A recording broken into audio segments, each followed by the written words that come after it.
అన్ని రకాల వస్త్రాలపై up to 66% of. అందరికీ నమస్కారం. నేను Swaroopa Potlapalli. Welcome to Suman TV. గత కొద్ది రోజులుగా హైదరాబాద్ను వర్షాలు ముంచెత్తుతున్నాయి. ఈ క్రమంలోనే వాతావరణ శాఖ మరో అలర్ట్ జారీ చేసింది. హైదరాబాద్తో పాటు తెలంగాణలోని వివిధ ప్రాంతాల్లో భారీ నుంచి అతి భారీ వర్షాలు పడే అవకాశం ఉందని తెలిపింది. ప్రస్తుతం నాతో పాటు ఉన్నారు భారత వాతావరణ విభాగం మాజీ డైరెక్టర్ జనరల్ కేజీ రమేష్ గారు. ఆయనతో మాట్లాడి వర్షాలకు సంబంధించిన అనేక విషయాలు తెలుసుకుందాం. సార్ నమస్తే. నమస్తే. హైదరాబాద్ లో అసలు ఎప్పుడు వర్షం పడుతుందో ఎప్పుడు ఆగిపోతుందో కూడా తెలియని పరిస్థితి ఉంది సార్. ఎందుకు ఇలా గత కొద్ది రోజులుగా వర్షాలు పడుతున్నాయి? ఇంకెన్ని రోజుల పాటు ఈ వర్ష సూచన ఉండే అవకాశం ఉంది? వర్షాలు హైదరాబాద్ లో ఒక వారం వరకు మాత్రం తప్పకుండా ఎక్కువ వర్షాలు పడతాయి. But spells will be heavy spells. So ఎప్పుడు వస్తుంది ఎప్పుడు ఆగుతుంది అనేది నౌకాస్ట్ అని 3 hours అప్డేట్ ఇస్తూ ఉంటారు. సో ఎక్కడ స్టార్ట్ అవుతుంది ఎప్పుడు ఎండ్ అవుతుంది అన్నది దాని నౌకాస్ట్ నుంచి తెలుస్తుంది. But one thing is very clear. Next 7 days Hyderabad లో ఎక్కువగా భారీ వర్షపాతం చాలా ఎపోక్స్ లో వచ్చే అవకాశాలు మెండుగా ఉన్నాయి. సార్, బంగాళాఖాతంలో అల్పపీడనం కారణంగా ఇలా వర్షాలు పడుతున్నాయని చెప్తున్నారు.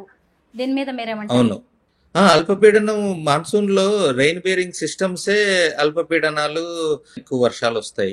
సో అల్పపీడనం అన్నది ఇప్పుడు 13వ తారీఖు చాలా ప్రామినెంట్ గా డెవలప్ అవుతుంది.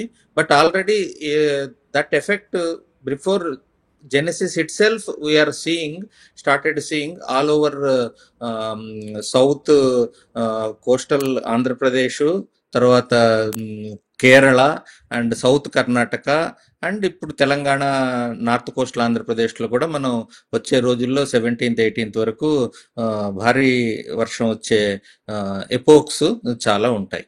సార్, తెలంగాణలోని వివిధ ప్రాంతాల్లో వర్షం పడే అవకాశం ఉందని వాతావరణ విభాగం చెబుతోంది. ఏ జిల్లాలకు వర్ష సూచన ఉంది సార్? యాక్చువల్లీ హైదరాబాద్ ఈస్ట్ లో ఉన్న వరంగల్, కరీంనగర్, ఖమ్మము, ఆదిలాబాదు ఈ జిల్లాల్లో రిలేటివ్లీ ఎక్కువ వర్షం పడుతుందండి. హైదరాబాద్ కు వెస్ట్ లో సౌత్ లో ఉండే జిల్లాల్లో తక్కువ వర్షం, మహబూబ్ నగర్ ఇటువైపు అంతా తక్కువ వర్షాలు పడతాయండి. హైదరాబాద్ ఈస్ట్ కే ఎక్కువ వర్షాలు పడతాయి. ఒక్కసారి ఇంట్లో నుంచి బయటకు వెళ్తే మళ్ళీ వాళ్ళు తిరిగి వచ్చే వరకు గ్యారంటీ ఉండట్లేదు సార్. ఇంత ఘోరంగా వర్షం పడుతుంది హైదరాబాద్ లో. ఎలాంటి జాగ్రత్తలు తీసుకుంటే మంచిది? How to manage the rain water, అది మెయిన్ ప్రాబ్లం అయిపోయి మనకు inundation, over flowing of drainage అవన్నీ మనకు వాటి మూలన చాలా కష్టాలు వస్తున్నాయి ప్రజలకి ప్రయాణించడంలో విత్ ఇన్ ద సిటీ. ముందు కూడా వర్షాలు వచ్చేవి, ఇంత ప్రాబ్లం ఎప్పుడూ లేదు.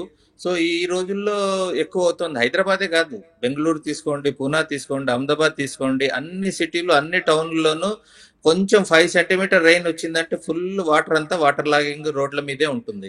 సో హైదరాబాద్ ప్రాబ్లమే కాదు, బట్ హైదరాబాద్ లోను బెంగళూరులో ప్రాబ్లం ఎందుకంటే, ఢిల్లీలో ప్రాబ్లం ఎందుకంటే పాపులేషన్ ఎక్కువ, ఆఫీస్ గోయర్స్ ఎక్కువ, ఆఫీస్ నుంచి ఇంటికి వెళ్లే వాళ్ళు ఈవినింగ్ టైం వర్షం వస్తే, అర్లీ మార్నింగ్ వర్షం వస్తే చాలా ఇన్కన్వీనియన్స్ అవుతుంది. వాటర్ ని మేనేజ్ చేయడంలో మనం విఫలం అవుతున్నాము, దాని వల్ల ఇన్ని కష్టాలు అవుతున్నాయి. బట్ స్టిల్ అప్డేట్స్ ఉన్నాయండి. మౌసమ్ అనే అప్డేట్ ఉంది, వెబ్ అప్లికేషన్ ఉంది, యాప్ ఉంది, తర్వాత దామిని అని ఒక యాప్ ఉంది.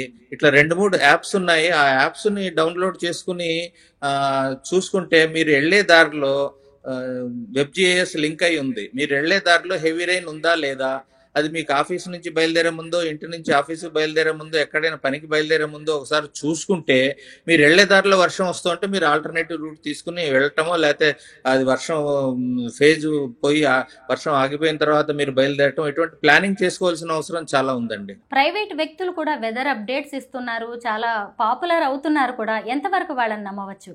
వెదర్ అప్డేట్ అనేది వీళ్ళు ఎంతూజియాస్ట్స్ అండి. they have spent some time in getting some products, value adding certain products out of their curiosity, and they are having some background, civil engineering అవ్వచ్చు, అగ్రికల్చర్ బ్యాక్గ్రౌండ్ వాళ్ళు అవ్వచ్చు. ఈ విధంగా పబ్లిక్ సోషల్ మీడియా ప్లాట్ఫామ్స్ లో చాలా enthusiasts work చేస్తున్నారు. Particularly agriculture services కోసం, weather based agriculture services కోసం ప్రతి డిస్ట్రిక్ట్ లో కనీసం 2-3 youngsters as a hobby they have developed these aptitude towards value adding customizing the weather information into a hyper local forecast. So it is a downscaling mechanism. Now so many um, uh, AI and ML tools are available. So people are using different AI ML tools, training them publicly. 20-year data, 30-year data download చేసుకుని వాటిని train చేసి ఇప్పుడు ఇచ్చిన forecast ని దాంట్లో పాటు incorporate చేసుకుని ఇస్తున్నారు అనమాట ఏఐఎంఎల్ టూల్స్ ఇచ్చి. So there will be some success but they will not be based on a strong science. Sir, rain forecast లో ఏఐ ఎలా ఉపయోగపడుతోంది? రెయిన్ ఫోర్కాస్ట్ లో ఏఐ ఎందుకంటే యాక్చువల్ లాంగ్ టర్మ్ ప్రిడిక్షన్ కి ఏఐలో అంత స్కిల్ లేకపోవచ్చు, but definitely during the day next 6 hours కి 12 hours కి severe weather develop అయ్యే పాసిబిలిటీస్ జనరల్ ఫోర్కాస్ట్ లో కనపడితే మీరు దాన్ని హైపర్ లోకల్ ఇన్ఫర్మేషన్ కింద జనరేట్ చేయొచ్చు. హోల్ తెలంగాణలో అంతా అన్ని జిల్లాలకు రెడ్ అలర్ట్ ఇచ్చారనుకోండి ఫర్ ఎగ్జాంపుల్, అన్ని జిల్లాల్లోనూ ఒకటేసారి హై ఇంటెన్సిటీ రెయిన్ఫాల్ ఈవెంట్ జరగదు. సో ఒకవైపు నుంచి స్టార్ట్ అయ్యి ఇంకో వైపుకి ఎండ్ అవుతుంది, లేకపోతే వెస్ట్ నుంచి స్టార్ట్ అయ్యి ఈస్ట్కి వెళ్తుంది. ఈ విధంగా ఏఐ టూల్స్ ఉపయోగించి మనం really life cycle of severe weather ఎటువైపు నుంచి స్టార్ట్ అయ్యి ఎటువైపు ద్వారా వెళుతూ ఎక్కడ డిసిపేట్ అవుతుంది, ఎక్కడ హై ఇంటెన్సిటీ రెయిన్ఫాల్ వస్తుంది అని ఈ ఇన్ఫర్మేషన్ మనం జనరేట్ చేయడానికి ఏఐఎంఎల్ టూల్స్ బాగా ఉపయోగపడతాయండి. సార్, ఈ అకాల వర్షాల వల్ల ఎక్కువగా ఎఫెక్ట్ అయ్యేది అన్నదాతలే. వర్షం ప్రభావం వ్యవసాయం మీద చాలా ఉంటుంది సార్. రైతన్నలు ఎలాంటి జాగ్రత్తలు తీసుకోవాలి? వర్షం తగ్గిపోయిన తర్వాత ఫర్టిలైజర్ అప్లికేషన్ చేసుకోవాలి. ఆ విధంగా చేసుకుంటే వాళ్ళకి నష్టం జరగదు. ఫర్టిలైజర్ మీద కూడా చాలా ఖర్చు పెడతారు కదా. ఎప్పుడు నష్టం అంటే ఎక్కువ వాళ్ళకి హార్వెస్ట్కి ముందు ఇరిగేషన్ అవసరం లేదు, డ్రై అవ్వాలి క్రాప్. ఆ టైంలో హెవీ రెయిన్ఫాల్ సైక్లోన్ వస్తే ప్రాబ్లం. కోత కోసిన తర్వాత డ్రై అయిన తర్వాత దాన్ని వడ్లు కలెక్ట్ చేసిన తర్వాత మార్కెట్కి తీసుకెళ్ళాలి, కొన్ని రోజులు ఆరబెట్టాలి. సో ఆ సమయంలో వాళ్ళకి సరైన ఇన్ఫర్మేషన్ అందివ్వకపోతే వాళ్ళకి ఇండివిజువల్ గా అన్నదాతలకి చాలా నష్టం జరుగుతుంది. ఆ టైంలో కేర్ఫుల్ గా చేస్తున్నాం. ఈవెన్ మార్కెట్ యార్డ్స్ కూడా ఇన్ఫర్మేషన్ పంపిస్తున్నాం డిజిటల్ ఫామ్ లో. డిస్ప్లే జరుగుతోంది అక్కడ స్క్రీన్స్ మీద కూడా. రైల్వే స్టేషన్ ప్లాట్ఫామ్ లో ఎట్లా ఉంటాయో అటువంటి స్క్రీన్స్ కూడా పెట్టారు మార్కెట్ యార్డ్స్ లో కూడా. సో రైతులకు కూడా చెప్తున్నారు, యాప్లు డౌన్లోడ్ చేసుకోండి, వాళ్ళ భాషలో కావాల్సిన ఇన్ఫర్మేషన్ కూడా ట్రాన్స్లేట్ అయ్యి వస్తుంది వాళ్ళకి. సో ఉన్నాయి అవకాశాలు, ఇన్ఫర్మేషన్ అప్డేట్ చేసుకుని వాటిని ఉపయోగించుకుని మనం జాగ్రత్త పడవలసిన అవకాశాలు పూర్తిగా ఉన్నాయి. వాటిని ఏమంటే ఉపయోగించుకునే కొంచెం మనస్తత్వం పెరగాలి, కొంచెం ఓవర్ స్మార్ట్ అవ్వాలి. ఇన్ఫర్మేషన్ ఉంది, దాన్ని ఇన్ఫర్మేషన్ గురించి మనం ఎలా జాగ్రత్త పడాలి, నా పంట ఏ స్టేజ్ లో ఉంది, ఏ అగ్రికల్చర్ ఆపరేషన్ ని వర్షం వలన చేయగలనా చేయకూడదా అన్నది ఇండివిజువల్ గా తీసుకునే ఇన్పుట్స్ కూడా ఇప్పుడు ఉన్నాయండి. వారం రోజుల పాటు వర్ష సూచన ఉందని, జాగ్రత్తలు తీసుకోవాలని వాతావరణ శాఖ విభాగం స్పష్టంగా చెబుతోంది. Thank you so much sir.